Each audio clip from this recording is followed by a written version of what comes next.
ഈ കാണുന്നത് കോഴിക്കോട് ജില്ലയിലെ എലത്തൂർ ബീച്ചാണ്. അതിമനോഹരമായ ബീച്ചാണ്. കൂട്ടുകാരുമായി പോകാനും ഫാമിലിയായിട്ട് പോകാനൊക്കെ പറ്റുന്ന നല്ല അതിമനോഹരമായ ബീച്ചാണ്. ഇരിക്കാനൊക്കെ ഒരുപാട് പാറക്കെട്ടുകളൊക്കെ ഉള്ള നല്ലൊരു ബീച്ച്. ഇതൊരു നല്ല വൈബുള്ള നല്ല സൗന്ദര്യം നിറഞ്ഞു തുളുമ്പുന്ന ഒരു ബീച്ച് തന്നെയാണ് സത്യം പറഞ്ഞത്. അപ്പോൾ ഞങ്ങളിവിടെ പോയത് എന്തിനാണെന്നല്ലേ, അപ്പോൾ നമ്മൾ ഒരുപാട് വീഡിയോസ് കണ്ടിരുന്നു. കല്ലുമ്മക്കായ അതേ കാണുന്ന പാറയിലൊക്കെ കല്ലുമ്മക്കായ നിറഞ്ഞു നിൽക്കുന്നുണ്ടെന്നൊക്കെ പറഞ്ഞിട്ട്. അപ്പോൾ ഞങ്ങൾ അത് ലക്ഷ്യം വെച്ച് പോയതാണെങ്കിലും ഞങ്ങൾക്കതൊന്നും കാണാൻ പറ്റിയില്ല. കാരണം എന്ന് വെച്ചാൽ ഈ ഇറങ്ങിച്ചെല്ലുന്ന അടുത്തുള്ള പാറക്കെട്ടുകളിലുള്ള കല്ലുമ്മക്കായ എല്ലാം ആളുകൾ പറിച്ച് കഴിഞ്ഞിട്ടുണ്ട്. പിന്നെ അത്രയും ദൂരത്ത് കാണുന്ന പാറകളിലൊക്കെയാണ് പിന്നെ കല്ലുമ്മക്കായ ഉള്ളത്. അത് സത്യം പറഞ്ഞാൽ നമ്മളെപ്പോലുള്ള ഒരു ആളുകൾക്കൊന്നും അത് ചെന്ന് പറിക്കാൻ പറ്റില്ല. അത് എക്സ്പീരിയൻസ്ഡ് ആയിട്ടുള്ള ആളുകൾക്ക് മാത്രമേ അത് ചെന്ന് എടുക്കാൻ പറ്റൂ. കടലിനോട് കളിച്ചും കടലിൽ ഇറങ്ങിയും ശീലമുള്ള ആളുകൾക്ക് മാത്രമേ പിന്നെ അതൊക്കെ എടുക്കാൻ പറ്റത്തുള്ളൂ. പിന്നെ അത് മാത്രമല്ല, ഞങ്ങൾ ചെന്ന സമയത്ത് വേലിയേറ്റത്തിൻ്റെ സമയമാണ്. വെള്ളം കൂടി കൂടി കൂടി കൂടി വരുന്ന സമയമാണ്. അതുകൊണ്ട് ഞങ്ങൾക്ക് അവിടെ മര്യാദയ്ക്ക് ആ പാറയുടെ മേലെ ഇരിക്കാനോ നിൽക്കാനോ ഉള്ളൊരു ഇതൊന്നും കിട്ടില്ല. കാരണം ഓരോ നിമിഷം വെള്ളം കയറി വന്നുകൊണ്ടിരിക്കുന്ന ഒരു സമയമായതുകൊണ്ട് ഞങ്ങൾക്ക് അതിനൊന്നും പറ്റിയില്ല. പക്ഷേ എന്നാലും ഞങ്ങൾ അവിടെയൊക്കെ നിന്നിട്ട് അവിടെയുള്ള കടലിനെ, ആ പാറക്കെട്ടുകളൊക്കെ, ആ സൂര്യൻ്റെ വെളിച്ചത്തിൽ തിളങ്ങി നിൽക്കുന്ന പാറക്കെട്ടും ആ തിരമാലയും ഒക്കെ കണ്ടിട്ട് ഞാൻ ഒരുപാട് സമയം നിന്നു. ഒരാൾ കടൽ കാണലും ഇറങ്ങി ഓടലും ഒരുമിച്ചായിരുന്നു. കാരണം എന്താ വെച്ചാൽ കല്ലുമ്മക്കായ നിറഞ്ഞു നിൽക്കുന്ന പറിക്കാമെന്ന് വിചാരിച്ച് ഓടുക.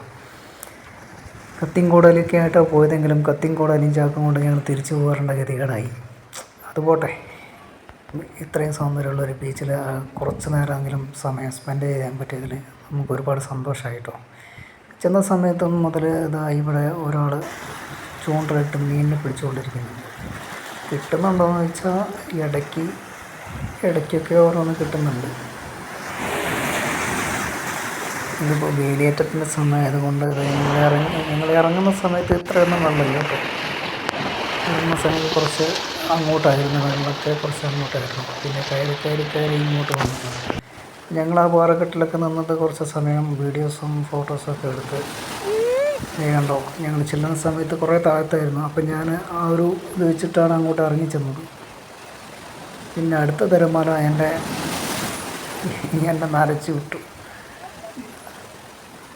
എൻ്റെ ബാക്ക് സൈഡ് മൊത്തം നനഞ്ഞു, ഒന്നും പറയാനില്ല. പിന്നെ അവിടുന്ന് ഞാൻ മെല്ലെ സൈഡിലേക്ക് പോകണം, ഇങ്ങോട്ട് കുറച്ച് കയറി. പക്ഷേ നിൽക്കുന്ന ഭാഗത്തൊക്കെ നമ്മുടെ മനുഷ്യ അവശിഷ്ടങ്ങൾ ഒരുപാടുണ്ട്. കാരണം എന്ന് പറഞ്ഞാൽ ഇങ്ങോട്ട് വരുന്ന ഭാഗത്തുനിന്ന് കൂടുതലൊന്നും ഇങ്ങോട്ട് കാണില്ല. ഈ ഒരു ഭാഗത്തേക്ക് കാണാത്തതുകൊണ്ട് ഇവിടെ മനുഷ്യന്മാരായ വൃത്തികളാക്കി വെച്ചിട്ടുണ്ട്. അപ്പോൾ ഈ ഭാഗത്തേക്ക് ഇറങ്ങുന്ന ആളുകളൊക്കെ ഒന്ന് സൂക്ഷിക്കുക. കാലൊക്കെ ഒന്ന് സൂക്ഷിച്ചിട്ട് താഴെ നോക്കി നടക്കുന്നത് വളരെ നന്നായിരിക്കും. ഇല്ലെങ്കിൽ കാലൊന്നായിട്ട് മഞ്ഞ ഷൂ അണിഞ്ഞു പോരേണ്ടി വരും. അപ്പോൾ അതൊന്ന് പ്രത്യേകം ശ്രദ്ധിക്കുക ഈ ഭാഗത്തേക്ക് വരുമ്പോൾ. കാരണം അവിടെ നിന്ന് ഇങ്ങോട്ട് കണ്ണെത്താത്തത് കൊണ്ടും ആളുകൾ അപ്പുറത്ത് ഇരിക്കും ഇങ്ങോട്ട് കാണാത്തത് കൊണ്ടൊക്കെ ഇവിടെ വന്നിട്ട് ആളുകൾ വിസർജിക്കുന്ന ഒരു ഇത് കാണുന്നുണ്ട്. ഞങ്ങൾ ചെന്നപ്പോൾ അവിടെ മൊത്തം അത് തന്നെയായിരുന്നു. ഇതെന്ന് പറഞ്ഞാൽ ഈ കല്ലുമ്മക്കായ പറിച്ചിട്ട് അത് തൊലി കളഞ്ഞിട്ട് ആ തൊലി ഇവിടെ കൊണ്ടുവന്നിട്ട് കൂട്ടി വെച്ചതാണ് ഈ കാണുന്നതൊക്കെ. അങ്ങനെ ഞങ്ങൾ ഈ ഒരു ഭാഗത്തുനിന്ന് കയറിയിട്ട് അതിൻ്റെ അപ്പുറത്തെ സൈഡിലേക്ക് പോയിക്കൊണ്ടിരിക്കുകയാണ്. അതിൻ്റെ അപ്പുറത്തും കുറച്ച് നല്ല പാറക്കെട്ടുകളും നല്ല ഇരിക്കാനുള്ള സൗകര്യങ്ങളൊക്കെ കണ്ടപ്പോൾ ഞങ്ങൾ അങ്ങോട്ട് പോകുമായിരുന്നു. അപ്പോഴാണ് ഇവിടെ കുറേ വഞ്ചി കാര്യങ്ങളൊക്കെ അവിടെ കയറ്റിയിട്ടിട്ടുണ്ട്.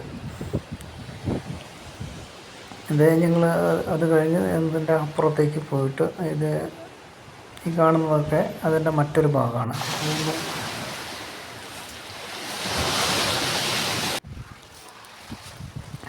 മതിലിനോട് ചേർന്നാണ് നമ്മൾ നടന്നുകൊണ്ടിരിക്കുന്നത്. അതിൻ്റെ അടുത്ത് ഒരുപാട് തണൽ മരങ്ങളൊക്കെ ഉണ്ട് കേട്ടോ.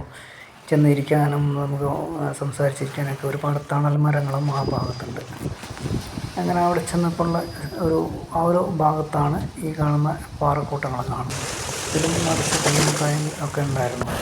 അപ്പോൾ നോക്കുന്ന സമയത്ത് എന്തോ ഒരു ശബ്ദം കേൾക്കുന്ന സമയത്ത് എന്താണെനിക്ക് മനസ്സിലായി. അങ്ങനെ തെരഞ്ഞു കണ്ടുപിടിച്ചു. ഇത് അതിൻ്റെ അടിയിലൊരു വലിയൊരു മാളമുണ്ട്. ആ മാളത്തിലേക്ക് വെള്ളം അടിച്ച് കയറുന്ന ഒരു ശബ്ദമായിരുന്നു ഇത്.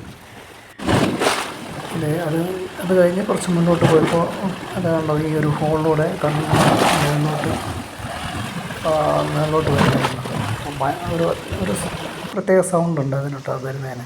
അപ്പോഴാണ് അതൊക്കെ ശ്രദ്ധിക്കുന്നത്. ഇതൊക്കെ ആ കടൽക്കരയിലുള്ള കരിങ്കല്ല് കൂട്ടി വെച്ച സൈഡിൽ ആ വഴിയോട് ചേർന്നിട്ട് ഉള്ള തണൽ മരങ്ങളാണത്. അവിടെയൊക്കെ ഇരിക്കാനും സംസാരിക്കാനൊക്കെ പറ്റുന്ന തണൽ മരങ്ങളും ആ ഭാഗത്തുണ്ട്. അതുകൊണ്ട് ഏതൊരു പോയിന്റിൽ നിന്നിട്ട് നമ്മൾ നോക്കിയാലും ഒരു പ്രത്യേക ഒരു സൗന്ദര്യം നമുക്ക് ഇവിടെ കാണാൻ പറ്റും ഈ ഒരു എളത്തൂർ ബീച്ചിൽ. വലിയ വലിയ പാറക്കഷ്ണങ്ങളൊക്കെ കടലോരത്ത് വെച്ചിട്ട് ഒരു സേഫ്റ്റിക്ക് വേണ്ടിയിട്ട് അവിടെ വെച്ചതായിട്ട് കാണുന്നുണ്ട്. ആ കാണുന്ന പാറക്കെട്ടിലൊക്കെ നമുക്ക് പോയി ഇരിക്കാൻ പറ്റുന്ന പാറക്കെട്ടുകളാണ്. പക്ഷേ എന്ന് വെച്ചാൽ ഈ ഒരു സമയം മീഡിയേറ്ററിൻ്റെ സമയമായതുകൊണ്ട് അതിലേക്കൊക്കെ വെള്ളം കയറുന്നുണ്ട്. പിന്നെ അതിൽ ഈ ഒരു കയറി വരുമ്പോഴാണ് ഞങ്ങൾ ഈ ഒരു കായ് കാണുന്നത്. ഇതെന്ത് കായാണെന്ന് ആർക്കെങ്കിലും അറിയുകയാണെങ്കിൽ, ഈ ഒരു പഴം എന്ത് പഴമാണെന്ന് അറിയുകയാണെങ്കിൽ, നമുക്ക് ഭക്ഷ്യയോഗ്യമായ എന്തെങ്കിലും പഴങ്ങളാണോ എന്ന് അറിയുകയാണെങ്കിൽ അതിൻ്റെ പേരാർക്കെങ്കിലും അറിയുന്നുണ്ടെങ്കിൽ ഒന്ന് കമൻറ്റ് ചെയ്യുക. ഇഷ്ടപ്പെട്ട ലൈക്ക് അടിക്കുക, കമൻറ്റ് ചെയ്യുക. Thank you.